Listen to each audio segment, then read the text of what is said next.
నమస్తే, welcome to I witness news. ముందుగా headlines. Jaganmohan Reddy ఒక చచ్చిన పాము. అనంతపురం అర్బన్ ఎమ్మెల్యే దగ్గుబాటి ప్రసాద్ విమర్శలు.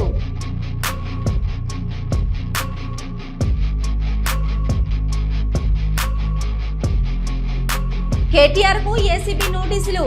కాంగ్రెస్ పై ఘాటు విమర్శలు చేసిన మాజీ మంత్రి జగదీష్ రెడ్డి.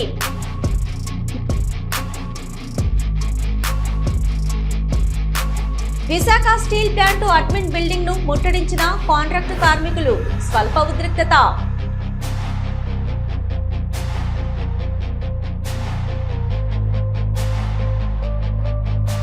ఈ కర్ఫ్యూ రేసు కుంభకోణం. కేటీఆర్ చట్టం నుంచి తప్పించుకోలేడన్న టీపీసీసీ అధికార ప్రతినిధి చలగాని దయాకర్. సుక్మా జిల్లాలో 18 మంది మావోయిస్టులు లొంగుబాటు. లొంగిపోయిన వారిపై పలు విధ్వంసక కేసులు ఉన్నాయన్న సుక్మా జిల్లా ఎస్పీ కిరణ్ చహనా. ఆర్థిక విధానాలను తూపారబట్టిన సిపిఐ రామకృష్ణ. చంద్రబాబు, పవన్ కళ్యాణ్లు మోదీ భజన చేస్తున్నారంటూ ఎద్దేవా.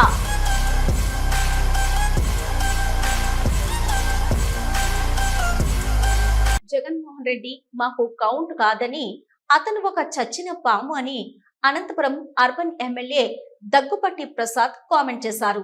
నేటి నుంచి కడప వేదికగా జరుగుతున్న మహానాడు కార్యక్రమానికి ఆయన భారీ కాన్వాయ్తో బయలుదేరారు. అర్బన్ టీడీపీ కార్యాలయం నుంచి ఈ ర్యాలీని ఎమ్మెల్యే దగ్గుబాటి ప్రారంభించారు. ఈ సందర్భంగా ఎమ్మెల్యే దగ్గుబాటి మాట్లాడుతూ, గతంలో కరోనా, ఇతర పరిస్థితుల దృష్ట్యా తాము మహానాడును ఘనంగా నిర్వహించలేకపోయామన్నారు. ఈసారి జగన్ రెడ్డి ఇలాకాలో భారీ స్థాయిలో ఈ కార్యక్రమాన్ని నిర్వహిస్తున్నట్లు తెలిపారు. గత ప్రభుత్వం చేసిన తప్పులు ఎప్పటికీ తమ ప్రభుత్వం చేయదని ఆయన స్పష్టం చేశారు. గతంలో సభలు, ఇతర కార్యక్రమాలు నిర్వహించాలంటే పరదాలు కట్టడం, చెట్లు కొట్టడం లాంటివి చేసేవారని, అలాంటి అవసరం తమకు లేదన్నారు.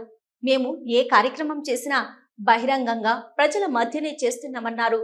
జగన్ రెడ్డిని టార్గెట్ గా చేయవలసిన అవసరం తమకు లేదని, ఆయనకంత స్థాయి కూడా లేదని ఎమ్మెల్యే దగ్గుబాటి ప్రసాద్ తెలిపారు.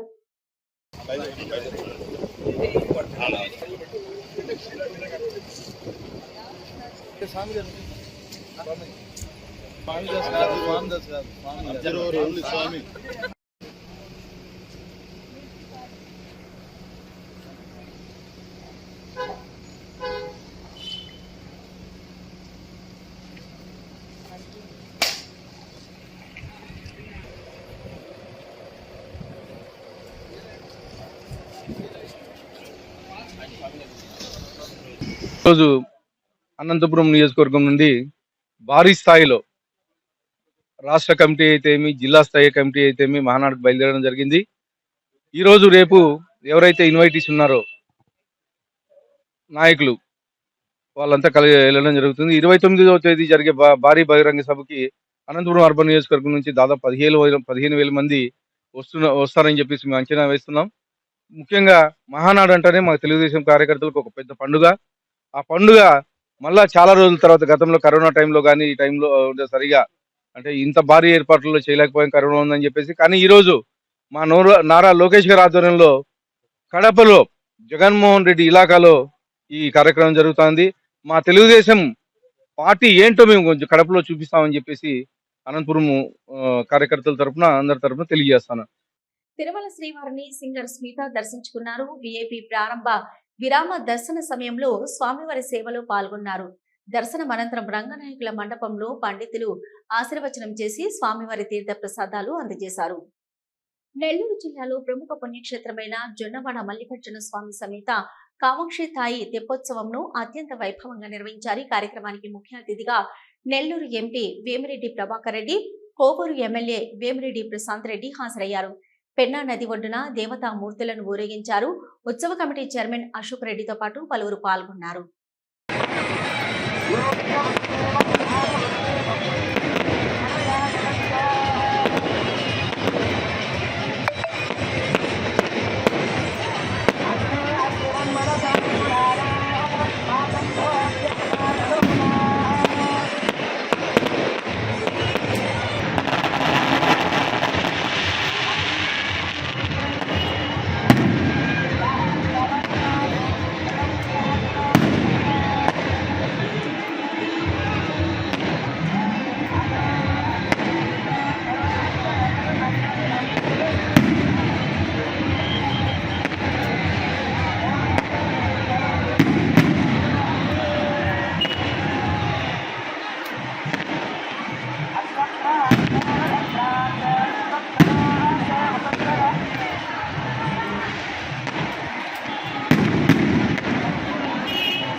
టీడీపీ మహానాడులో గోదావరి ఆవకాయ అతిథులను పలకరించాయి. ఇందుకోసం దెందులూరు ఎమ్మెల్యే చింతమనేని ప్రభాకర్ ఆధ్వర్యంలో ట్రక్కుల్లో గడపకు వేలాది పచ్చడి మామిడికాయలు తరలి వెళ్లాయి.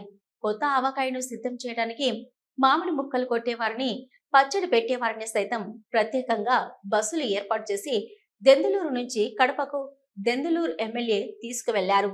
మహానాడు శిబిరం వద్ద ప్రారంభమైన కొత్త ఆవకాయ వంటకం ఏర్పాట్లను చింతమనేని స్వయంగా పర్యవేక్షించారు.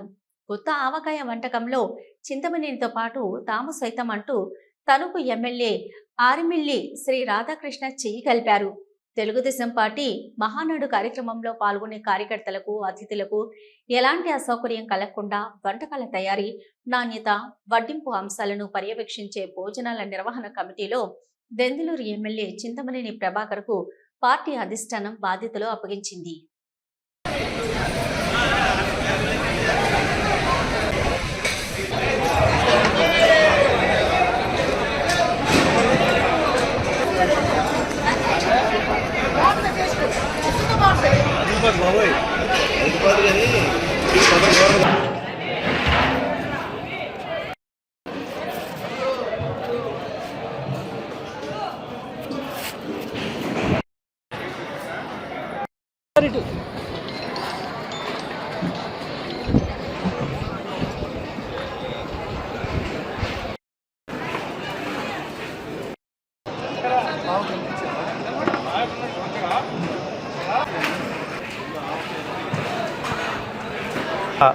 ఏర్పాట్లన్నీ కూడా బాగా స్పీడ్గా జరుగుతూ ఉన్నాయి. ఈ 3 రోజుల మీద పార్టీ ప్రతినిధులు సుమారుగా 2 లక్షల మందికి ఇక్కడ భోజన ఏర్పాట్లు చేయడం జరుగుతుంది. మొదటి రోజు తాపేశ్వరం కాజా, అలాగే గోంగూర చికెను, వెజిటబుల్ బిర్యానీ పెట్టడం జరుగుద్ది. రెండో రోజు అల్లూరియ మైసూర్ పాకు, అదేవిధంగా బిర్యానీ కామనం, దోసకాయ mutton, Andhra style chicken curry. మూడో రోజు కూడా సేమ్ బగారా రైస్ పెట్టి చికెన్ కర్రీ. ఏర్పాట్లన్నీ కూడా మొట్టమొదటిసారి మహానాడులో నాన్ వెజ్ పెడుతున్నారు. కేటీఆర్ కి ఏసీబీ నోటీసులు. సిరిసిల్ల క్యాంపు కార్యాలయంపై దాడి ఘటనపై మాజీ మంత్రి జగదీష్ రెడ్డి ఘాటుగా స్పందించారు. సీఎం మంత్రుల అవినీతిని కప్పిపుచ్చుకునేందుకే కేటీఆర్ కు నోటీసులు. అవినీతితో తమ ప్రతిష్ట దిగజారిందని బీఆర్ఎస్ పై కేసులు పెట్టి కాంగ్రెస్ డ్రామాలాడుతుంది. ఈడీలో సీఎం పేరు పెట్టినందుకు మోదీ కాళ్లు పట్టుకునేందుకు నీతి ఆయోగ్కి వెళ్లారు. గతంలో బహిష్కరించి ఇప్పుడెందుకు వెళ్లారో ఆంతర్యం చెప్పాలి. అందాల పోటీల నిర్వహణలో విఫలమై ప్రపంచం ముందు తెలంగాణ పరువు పోగొట్టారు. తమ అవినీతిపై దృష్టి మరల్చేందుకే మీడియాలో మాపై కథనాలు.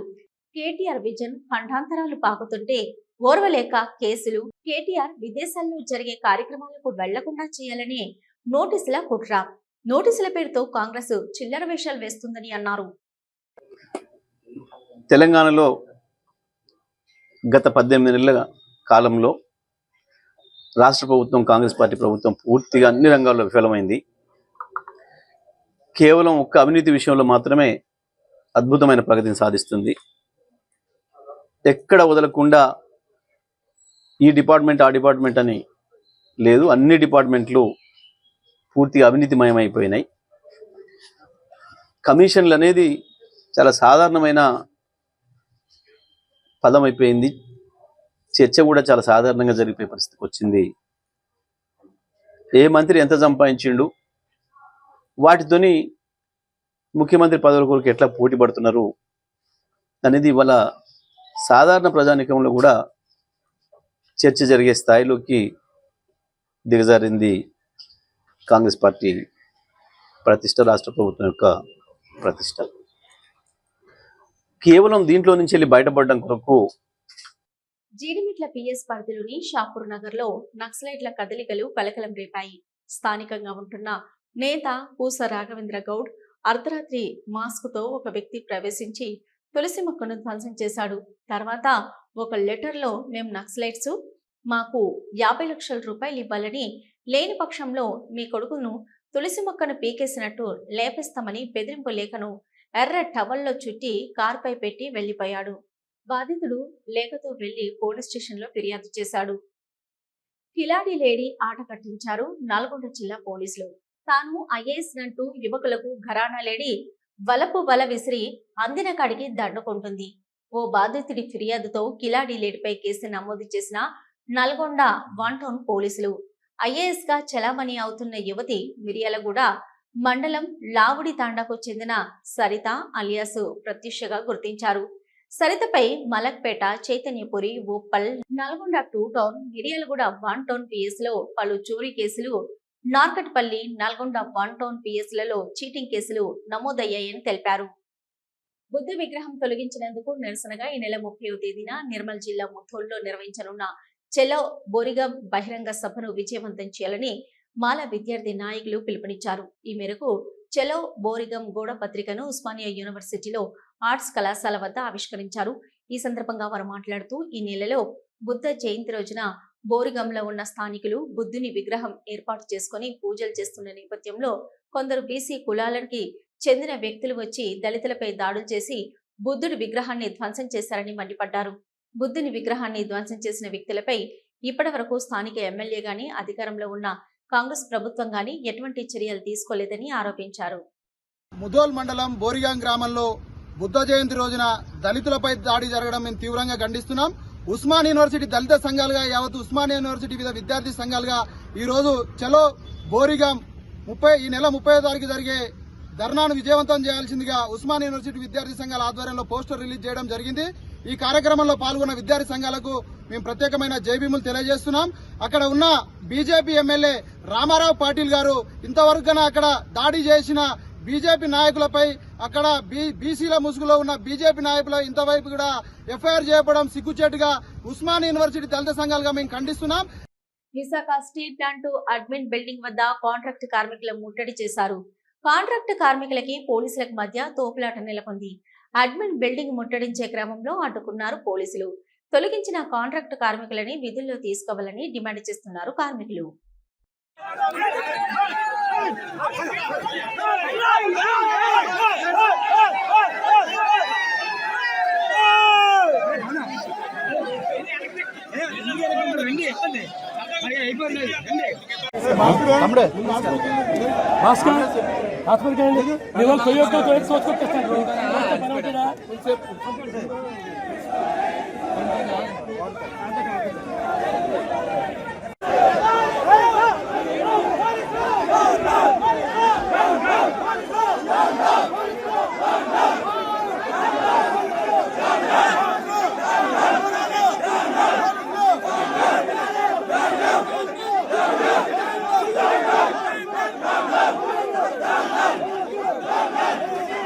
Telangana federation of chamber of commerce ప్రతినిధులతో కేంద్ర మంత్రి జితేన్ రామ్ మాంజీ సమావేశమయ్యారు. హైదరాబాద్ టూరిజం ప్లాజాలో నిర్వహించిన ఛాంబర్ ఆఫ్ కామర్స్ సమావేశంతో కేంద్ర మంత్రి ముఖ్య అతిథిగా పాల్గొన్నారు. ప్రధానంగా ఎంఎస్ఎంఈ సెక్టార్లో ట్రేడర్స్, టెక్స్టైల్ అండ్ ఇండస్ట్రీ ఎదుర్కొంటున్న సమస్యలను కేంద్ర మంత్రికి ఛాంబర్ ప్రతినిధులు వివరించారు. ఫెడరేషన్ తరపున ఇంటరాక్షన్ సమావేశంలో ఎంఎస్ఎంఈ తరహాలో ట్రేడర్స్ కి కూడా సబ్సిడీ, బ్యాంకు రుణాలు ఇవ్వాలని కేంద్ర మంత్రిని కోరారు. ఇక జిఎస్టీ స్లాబ్ల విషయంలో కూడా 5% చేయాలని కోరామన్నారు. ఆన్లైన్ ద్వారా మీడియం, స్మాల్ ట్రేడర్స్ నష్టం జరుగుతుంది. వారి కోసం ఓ పాలసీ రూపొందించాలని కోరుతున్నారు. ఈ అంశాలపై కేంద్ర మంత్రి సానుకూలంగా స్పందించినట్లు ఛాంబర్ ఆఫ్ కామర్స్ ప్రతినిధులు పేర్కొన్నారు.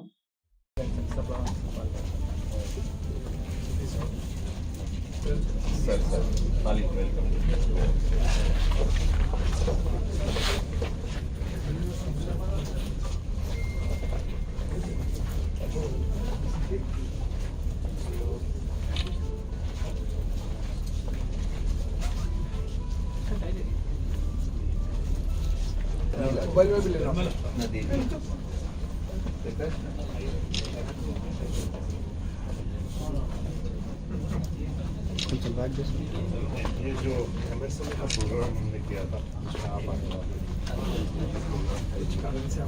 लास्ट टाइम सर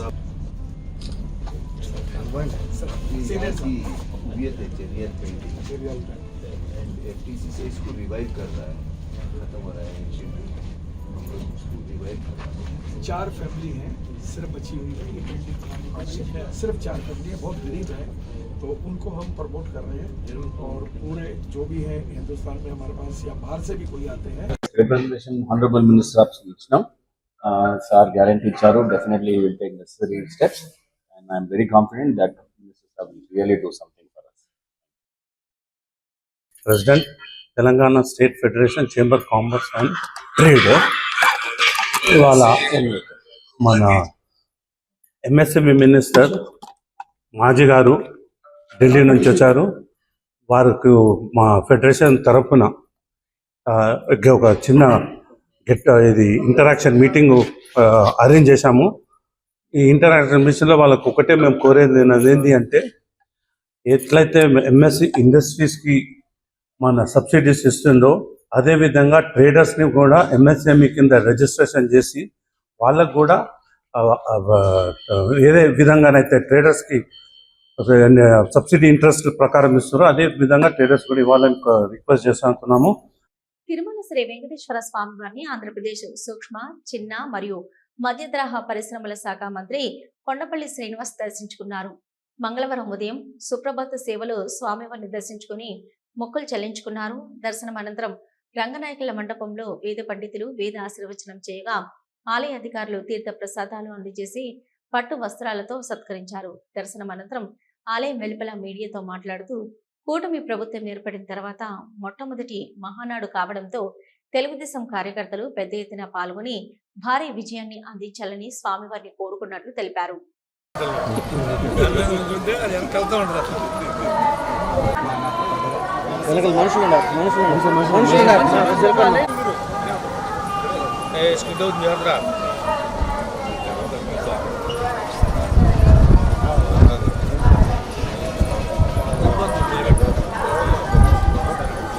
ఈ కార్స్ రేసు కుంభకోణంలో కేటీఆర్ చట్టం నుంచి తప్పించుకోలేడని టీపీసీసీ అధికార ప్రతినిధి చెనగాని దయాకర్ పేర్కొన్నారు.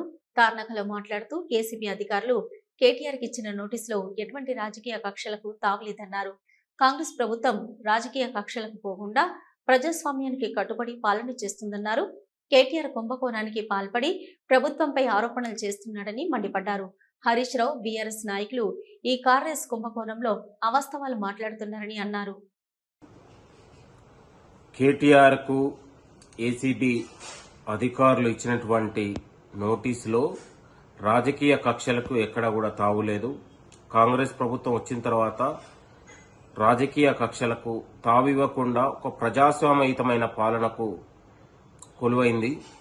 కాబట్టి కేటీఆర్ గత 2023లో బీఆర్ఎస్ పాలనలో ఈ కార్స్ రేస్ కుంభకోణంలో నిబంధనలకు విరుద్ధంగా ఫిబ్రవరి 6 నుంచి 11వ తేదీ వరకు హైదరాబాద్ నగరంలో జరిగినటువంటి ఈ కార్స్ రేసు ఏదైతే పోటీలలో నిబంధనలకు విరుద్ధంగా విదేశీ కరెన్సీ ద్వారా చెల్లింపు చేసి హెచ్ఎండిఏ నిబంధనలకు విరుద్ధంగా 50 కోట్ల రూపాయల స్కామ్కు పాల్పడినటువంటి నేపథ్యంలో ఏసీపీ అధికారుల దర్యాప్తులో తేలిన సందర్భంలో ఆయనపై కేసు నమోదైంది తప్ప ఇది ఎక్కడ కూడా ఇవాళ హరీష్ రావు గారు లేకపోతే ఇంకో బీఆర్ఎస్ నాయకులు మాట్లాడే దాంట్లో అవాస్తవాలు మాట్లాడుతూ ఉన్నారు. మీ తప్పిదాల్ని కప్పిపుచ్చుకొని ఇవాళ దర్యాప్తు సంస్థలు తేల్చినటువంటి నిజాలలో ఇవాళ మీరు అవినీతికి పాల్పడి 50 కోట్ల రూపాయల స్కామ్కు పాల్పడినటువంటి ఆధారాలు బయటపెట్టినటువంటి సందర్భంలో మీ పైన ఏసీపీ అధికారులు కేసు పెడితే ప్రభుత్వం ముఖ్యమంత్రి రేవంత్ రెడ్డి గారు రాజకీయ కక్షలు చేస్తున్న అనడానికి చాలా సిగ్గుగా ఉంది. మీకు నిజంగా చిత్తశుద్ధి ఉంటే, చట్టాల వైపు గౌరవం ఉంటే, న్యాయస్థానాల మీద గౌరవం ఉంటే మీరు తప్పకుండా విచారణకు హాజరు కావాల్సిందే. మీపై మోపబడినటువంటి ఏదైతే ఉన్నదో దాన్ని మీరు చట్టపరిధిలో రుజువు చేసుకోవాల్సిన బాధ్యత ఉంది. సుక్మా జిల్లాలో ఎస్పీ కిరణ్ చహనా సిఆర్పీఎఫ్ అధికారుల ఎదుట 18 మంది మావోయిస్టులు లొంగిపోయారు. వీరంతా పీజీఎల్ఏ బెటాలియన్ కు చెందిన మావోయిస్టులుగా పోలీసులు వెల్లడించారు. వీరిలో ఇద్దరిపై 8 లక్షల రూపాయల చొప్పున రివార్డు ఉన్నట్టు తెలిపారు. వీరంతా గతంలో పలు విధ్వంసకర సంఘటనల్లో ప్రత్యక్షంగా పాల్గొన్నట్లు పోలీసులు వెల్లడించారు.